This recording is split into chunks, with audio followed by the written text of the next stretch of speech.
ಧರ್ಮಸ್ಥಳ ದೂರು.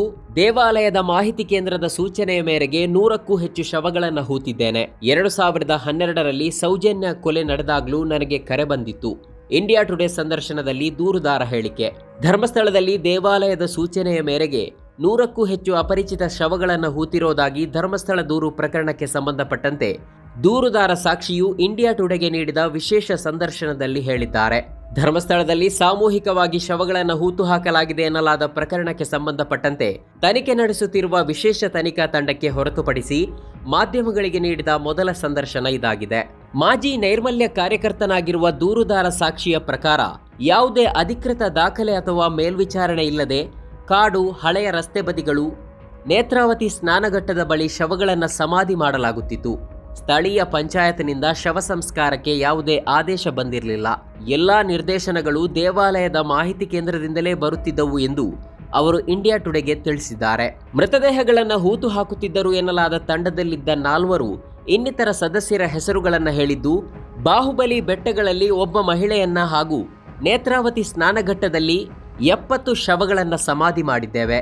ಸ್ಪಾಟ್ 13 ಎನ್ನುವ ಸ್ಥಳದಲ್ಲೇ 70ರಿಂದ 80 ಶವಗಳು ಇವೆ ಎಂದು ಹೇಳಿದ್ದಾರೆ.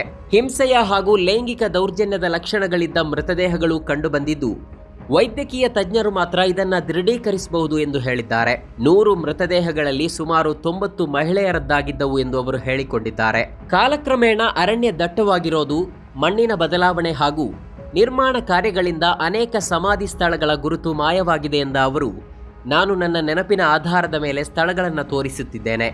ಆದರೆ ನಿಖರವಾಗಿ ಪತ್ತೆ ಹಚ್ಚಲು JCB ಮೂಲಕ ವಿಶಾಲವಾಗಿ ಅಗೆಯಬೇಕು ಎಂದು ಹೇಳಿದ್ದಾರೆ. ಅವರು ತನಿಖಾ ತಂಡದ ಮೇಲೆ ನಂಬಿಕೆ ಹೊಂದಿದ್ದರೂ ತಮ್ಮ ಮಾತುಗಳನ್ನು ಸಂಪೂರ್ಣವಾಗಿ ಸ್ವೀಕರಿಸದಿರುವುದಕ್ಕೆ ಅಸಮಾಧಾನ ವ್ಯಕ್ತಪಡಿಸಿದ್ದಾರೆ. SIT ನನ್ನ ಜೊತೆಗಿದ್ದ ಇತರರನ್ನು ಕೂಡ ಕರೆಯಲಿ. ಎಲ್ಲರೂ ಸತ್ಯ ಹೇಳಿದರೆ ಪ್ರಕ್ರಿಯೆ ವೇಗವಾಗುತ್ತದೆ ಎಂದು ಮನವಿ ಮಾಡಿದ್ದಾರೆ. ದೂರುದಾರ ಸಾಕ್ಷಿಯು 2012ರ ಸೌಜನ್ಯ ಕೊಲೆ ಪ್ರಕರಣದ ಸಂದರ್ಭದಲ್ಲಿಯೂ ಕರೆ ಬಂದಿತ್ತು ಎಂದು ಹೇಳಿದ್ದಾರೆ. 2 ದಶಕಗಳ ಬಳಿಕ ನನಗೆ ಪಾಪ ಪ್ರಜ್ಞೆ ಕಾಡಿದ್ದರಿಂದ ನನ್ನ ನೆಮ್ಮದಿಗಾಗಿ ಧರ್ಮಸ್ಥಳಕ್ಕೆ ಮರಳಿದ್ದೇನೆ ಎಂದು ಅವರು ಹೇಳಿದ್ದಾರೆ. ಶವಗಳನ್ನು ಎಲ್ಲಿ ಹೂಳಲಾಗಿದೆ ಎಂಬುದನ್ನು ತೋರಿಸುವುದೇ ನನ್ನ ಉದ್ದೇಶ, ದೇವಾಲಯವನ್ನು ದೂಷಿಸೋದು ಅಲ್ಲ ಎಂದು ಅವರು ಉಲ್ಲೇಖಿಸಿದ್ದಾರೆ. ನಮ್ಮ ಕಾರ್ಯಕ್ರಮಗಳನ್ನು ನೀವು ನೋಡ್ತಾ ಇದ್ರೆ ನಮ್ಮ ಚಾನೆಲ್ ಅನ್ನ ಸಬ್ಸ್ಕ್ರೈಬ್ ಮಾಡಿ, ಪಕ್ಕದ ಬೆಲ್ ಐಕಾನ್ ಒತ್ತಿ ನಮ್ಮನ್ನ ಬೆಂಬಲಿಸಿ. ಹಾಗೆ ನಮ್ಮ ಕಾರ್ಯಕ್ರಮಗಳನ್ನ ಲೈಕ್ ಮಾಡಿ, ಕಮೆಂಟ್ ಮಾಡಿ, ಅದನ್ನ ಬೇರೆಯವರಿಗೂ ವಾಟ್ಸ್ಆಪ್ ಮೂಲಕ ಶೇರ್ ಮಾಡಿ. ನೀವು ಹೀಗೆ ಮಾಡಿದಾಗ ನಮ್ಮ ಚಾನೆಲ್ ಮತ್ತಷ್ಟು ಜನರಿಗೆ ತಲುಪಲು ನೀವು ನಮ್ಮೊಂದಿಗೆ ಸಹಕರಿಸಿದ ಹಾಗಾಗುತ್ತೆ. ಇದು ನೀವು ಯಾವುದೇ ಖರ್ಚಿಲ್ಲದೆ ಕೆಲವೇ ಸೆಕೆಂಡುಗಳಲ್ಲಿ ನೀಡಬಹುದಾದ ಸಹಕಾರ.